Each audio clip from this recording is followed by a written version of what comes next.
Je vais poser une question au maire de Nancy, car vous le savez, donc hier, une attaque terroriste a eu lieu dans une prison de l'Orne. À Nancy, le détenu, qui avait été détenu d'ailleurs à la prison au centre pénitentiaire de Nancy-Maxville, présentait des signes de radicalisation. Est-ce que c'est un établissement dans lequel on se radicalise à Nancy ?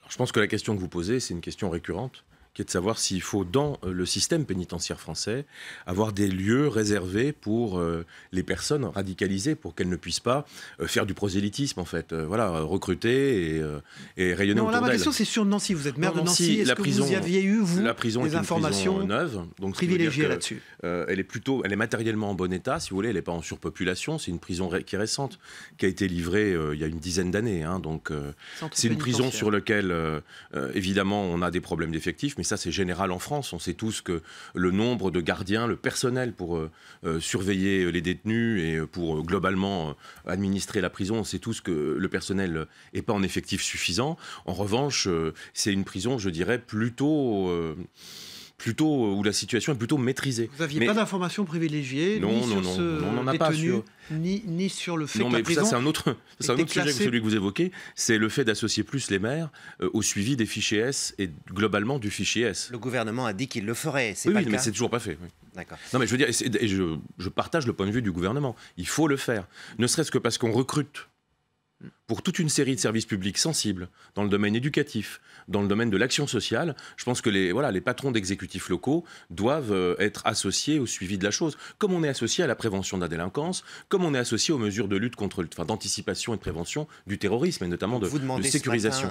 Au gouvernement de tenir sa promesse, c'est-à-dire que les préfets vous donnent des informations sur les fichiers S. Oui, je pense qu'il faut aller vite sur ce point. Est-ce que vous avez une idée de l'ampleur de la radicalisation dans une région comme la région Grand Est ou dans Nancy, la Meurthe-et-Moselle ? Est-ce que c'est une région plus sensible sur ces questions que d'autres ? Globalement, l'Est de la France est évidemment particulièrement exposé parce que c'est une région frontière.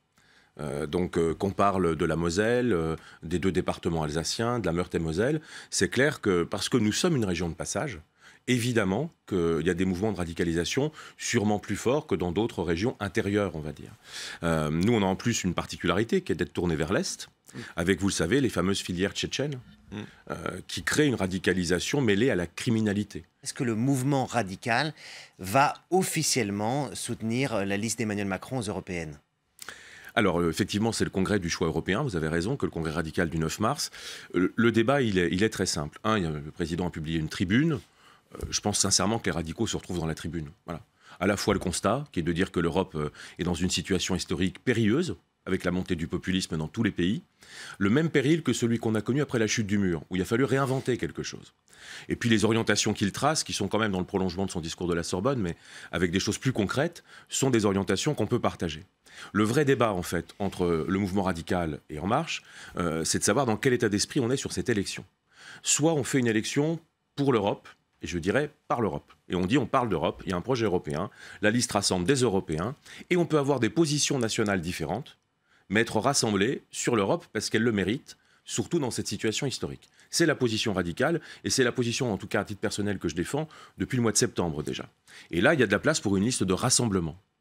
Si c'est une liste qui est une liste, je dirais, hexagonale, la liste de la majorité gouvernementale, on fait un détournement d'élection. En fait, on fait ce qu'on reproche à Mélenchon et à Marine Le Pen de faire. C'est-à-dire de traiter un sujet national par le biais d'élections européennes, quand ces partis extrémistes appellent un référendum anti-Macron. Et là, vous ferez quoi, à ce moment-là ? Donc dans ce cas-là, non, ça ne nous concerne pas. Moi, ce que je souhaite, c'est qu'on puisse aboutir avec En Marche et le Modem à une liste des Européens, c'est-à-dire une diversité de familles politiques, une on va dans cette direction-là ou pas ? Ou vous avez des craintes ? Alors, les derniers échanges que moi j'ai pu avoir avec Stanislas Guerini, quand il a pris ses fonctions, de la République En Marche. Mais il m'a dit ce qu'il a dit par voie de presse d'ailleurs, que pour lui, il fallait faire une liste de large rassemblement, même si les gens n'étaient pas sur la même ligne nationale. Dans ce contexte-là, moi, c'est une option que je défendrai. Après, est-ce que je serai majoritaire chez les radicaux ? C'est pas évident, parce qu'il y a aussi une volonté d'indépendance très forte de la famille radicale. Dans les deux cas, vous avez préparé des candidats, vos candidats sont Oui, prêts, on a préparé, à la fois pour aller sur la liste d'En Marche ou pour aller sur une liste autonome. Alors, on a fait un appel à candidature de toute façon, donc on a... C'est quel profil vous allez présenter déjà comment ? On a nos 80 candidatures s'il le faut. On a des femmes, notamment des femmes issues du monde économique, qu'on va apporter. On a beaucoup d'élus en région. Je crois que la plus-value du mouvement radical, c'est ça, c'est que c'est un mouvement des territoires, avec notamment beaucoup de maires de petites communes, beaucoup d'élus qui sont dans les territoires ruraux, ou comme on dit, j'aime pas trop l'expression, dans les villes moyennes. Puis on a un réseau de grandes villes aussi, il n'y a pas que Nancy, il y a Bourges, il y a Tours, il y a Niort, il y a Valenciennes, il y a Montélimar. Tout est prêt, en cas. Tout est prêt, l'arme au pied. Alors, vous avez préconisé une fusion des communes, une sorte de grand Nancy, pour faire des économies, enlever des échelons également. Et puis plusieurs maires sont opposés à ça. Vous allez insister, vous allez pousser cette demande ou pas ? Oui, parce que je pense qu'on est face à un sujet qui est le service qu'on rend aux habitants. On sent tous que les habitants dans les communes veulent plus de services. Donc il faut, quoi qu'on en dise, plus de moyens. On ne peut pas augmenter les impôts, je crois qu'on a tous bien compris, même avant le mouvement des Gilets jaunes. Donc ça veut dire que si on ne peut pas augmenter les impôts locaux et qu'il faut plus de moyens pour le service de proximité, il faut bien faire des économies sur l'organisation générale. Échelon, ça fait pas encore Justement, ça fait un échelon de moins. Je vous rappelle que le système de la commune nouvelle, c'est un système qui évidemment permet à plusieurs communes de se rassembler pour n'en faire qu'une seule, même si dedans il y a ce qu'on appelle des communes déléguées, un peu comme des arrondissements en fait. Mais il y a à pas Paris, déjà à Lyon, à l'agglo Marseille. qui existe, il y a pas déjà si. Et la commune nouvelle peut intégrer l'agglomération. Donc ça serait le cas. Et vous le savez d'ailleurs, puisque au Sénat ça a été un débat très fort autour de la loi Gatel, que de permettre à des communautés d'agglomération, à des communautés urbaines, voire à des métropoles, de se transformer en communes nouvelles. Donc moi ce que je souhaite, ça s'appellerait comment ? Je pense que tout le monde convient qu'autour de Nancy, on est autour de Nancy. C'est le Grand Nancy ? Ou Nancy tout court, vous savez, c'est peut-être le plus simple. Sur le sujet de la fiscalité, ce matin, le gouvernement présente au Conseil des ministres son projet de loi sur la taxation des GAFA, des géants du numérique. Alors le gouvernement voulait le faire au niveau européen, il n'a pas réussi, donc il fait une solution nationale. Est-ce que c'est mieux que rien ? Ah oui, moi je suis favorable à cette taxation. Les radicaux d'ailleurs l'avaient déjà demandé avant, ne serait-ce qu'à titre d'exemple. D'abord ça rapporte un peu d'argent, le but de l'impôt. 500 millions, c'est pas énorme. C'est symbolique surtout, c'est politique. Quand on est déficitaire au point où est déficitaire l'État, il n'y a pas de petit rendement, si je puis dire. Donc c'est une recette. 2, c'est surtout quelque chose qui montre qu'on s'attache à faire payer aussi les acteurs de cette nouvelle économie, très mobile internationalement, dématérialisée. Et moi, je suis favorable, évidemment, à la taxation des GAFA, plus généralement, d'ailleurs, à la taxation des transactions financières.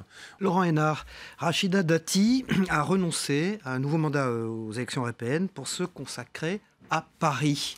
Un commentaire là-dessus. Elle ferait une bonne maire de Paris, Rachida Dati. Écoutez, nous, on a des radicaux très bien au Conseil de Paris. Et en plus, je défends la candidature d'Olga Johnson, qui est conseillère de Paris, pour devenir députée européenne. Donc non. On va dire que dans l'écurie, nous avons des personnes qui sont prêtes à faire la course. Sans choix entre Paris et l'Europe. Voilà. Mais ce que je trouve courageux, c'est d'avoir choisi avant. Parce que l'ancienne politique, c'est un peu de dire, j'assure la prise, si je puis dire. C'est-à-dire, je me mets sur la liste européenne, je suis difficilement contournable, je prends le mandat de député européen, et puis après, je verrai bien pour Paris. Je crois que le choix... Vous la classez dans le Nouveau Monde. Le choix de Rachida Dati est un choix courageux, oui, qui est de dire dès le début, en transparence, oui, c'est vrai, je pense à Paris, oui, c'est vrai, j'ai envie d'être candidate, et j'assume, et je ne repars pas à l'élection européenne pour me consacrer à ce défi. C'est quand même une façon honnête et courageuse de faire de la politique.